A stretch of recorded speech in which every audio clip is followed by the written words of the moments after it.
Hey, what's up, BookTube? It's a lovely spring day here in the Washington, D.C. area, and I'm trying to beat the rain on May 3rd. So I thought I would come outside and film a video. Gosh, it is moist. It's moist today, but the temperature's not bad. So anyways, what are you reading in May? What books are you reading?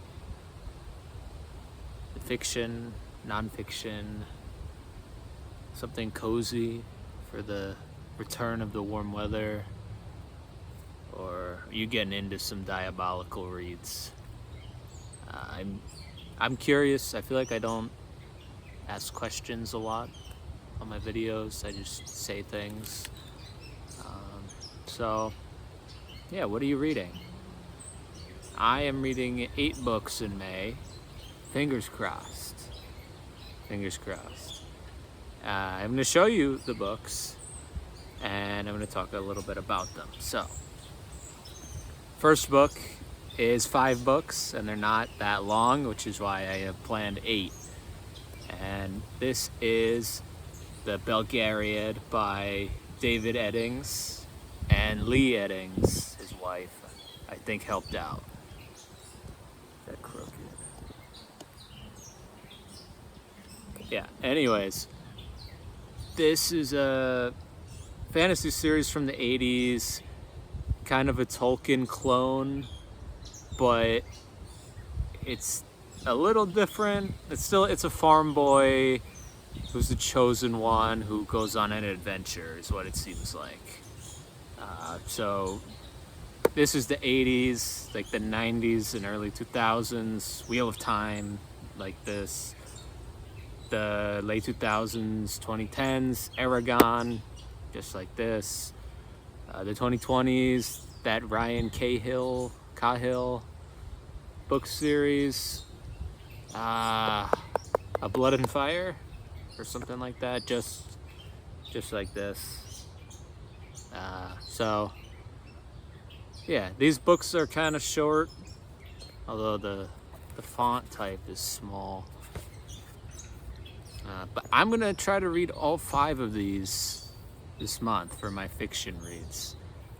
I'm horrible about finishing series or reading one book after the other, back to back to back to back to back. I usually need a break for fiction. I'm going to try and beat the burnout in May. The birds are chirping. They're cheering me on. They're saying, yeah, finish this. So, yeah, Belgariad books 1 through 5, fingers crossed, in May.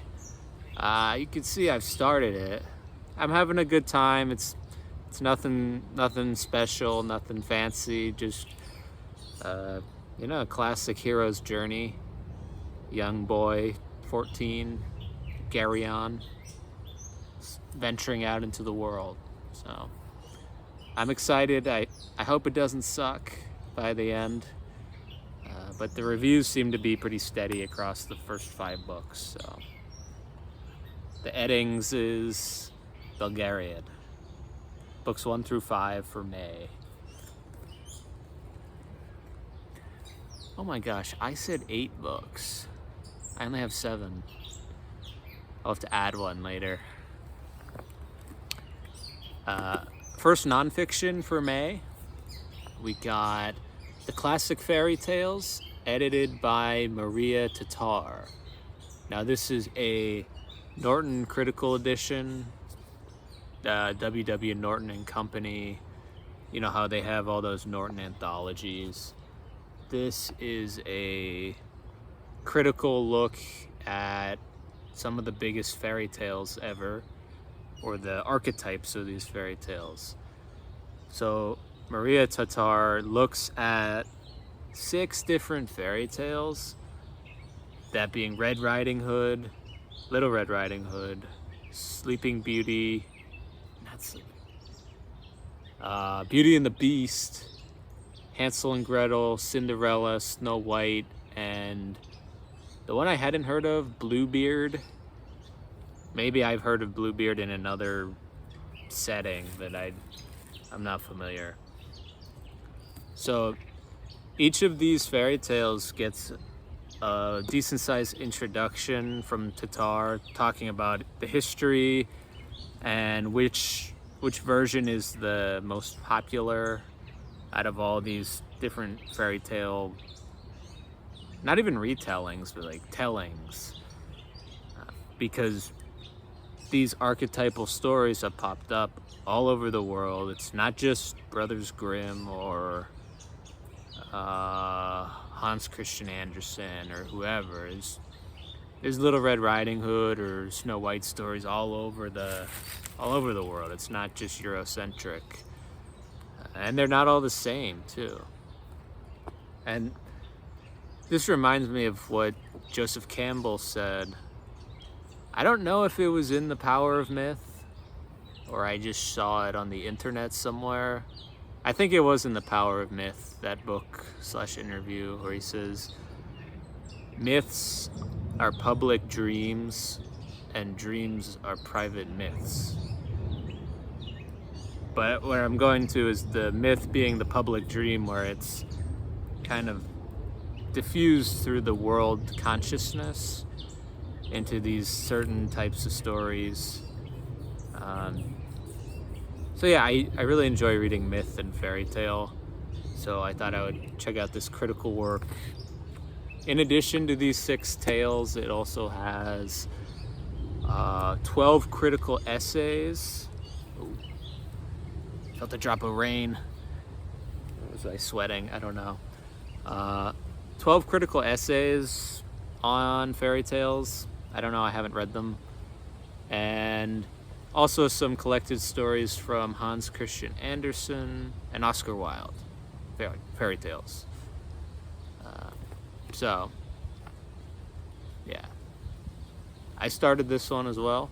I'm about 40 pages in. I did the Little Red Riding Hood section. And, man, Roald Dahl's, is that how you say his name? Roald Dahl. Roald Dahl, his Little Red Riding Hood was vicious. That was crazy. And his 3 Little Pigs. Wow, that devious. So yeah, the classic fairy tales, edited by Maria Tartar, Norton Critical. Nice cover image. It's a painting called The Enchanted Prince. It's just chilling. All right, and last book number 7, not 8, 7. Big chunker.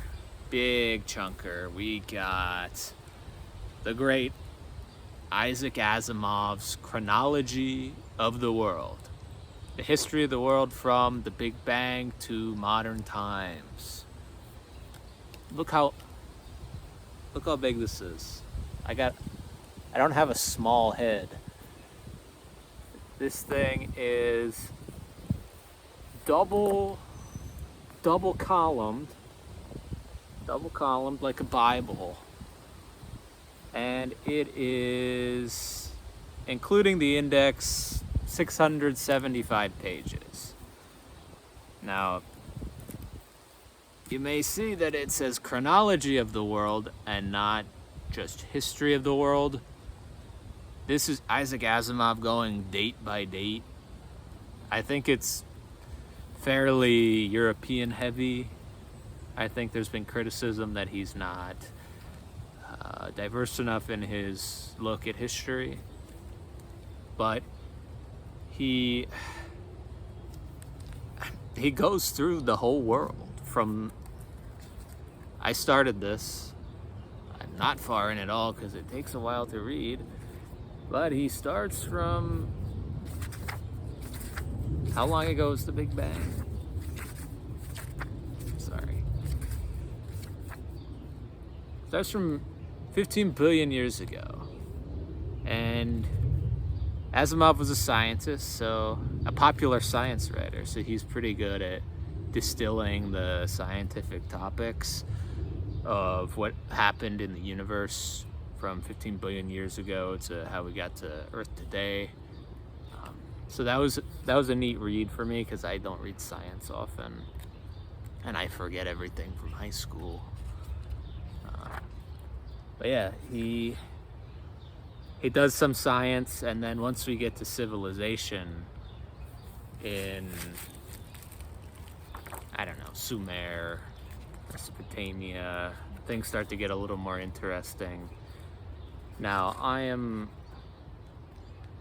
at 5000 BC right now, on page 29, but things start to ramp up as more humans pop into the world, and more cities and more civilizations and wars and money and greed. So yeah, this is a huge book. It was published in 1991. This hardcover's HarperCollins. I'm sure some of it's outdated. It's 91. There's new discoveries, new fossils, new what's its and who's that's and whatchamacallits. And Asimov is also not a historian. He was a scientist and a science fiction writer. So this isn't like a authoritative history. But it's Isaac Asimov, and he's one of my favorite writers. I just read his memoir, I, Asimov, recently. And depending on if you already like him or not, you will either find the book incredibly endearing or infuriating. And I found his self-confidence / arrogance / writing style to be awesome, and it was almost 600 pages of his memoir that I burned through, and now it feels like I know the man. I know I don't. He died many years before I was born. Not many, less than 10, but still. But yeah, he's one of my favorite authors now. I've read 6 of his fiction works, 3 Foundation, 3 Robot, and his memoir. So now I'm taking a stab at his nonfiction. The guy writes in such a personable style that it's kind of hard to I think it's hard to dislike the writing. It's simple. There's nothing to be offended about. So yeah. I don't know if I'll get through this in May. I don't know if I'll finish it at all. But I'm gonna try. Gonna make an attempt. If it doesn't work out, it doesn't work out. That's okay. So, yeah. Alright, we got 7 books, 5 Bulgarian fairy tales, and Asimov's chronology of the world. Let me know what you're reading in May. Have you read any of these? Have you read Bulgarian? Is it worth it? Should I continue? What are your favorite fairy tales too? Is it one of the 6 that's listed here? Or another one? Or what's your favorite variation? And also, what is your favorite Isaac Asimov book? I really like Foundation, and I haven't continued. I know there's 4 more books after the original trilogy. But yeah, let me know. What are you reading? All right, bye.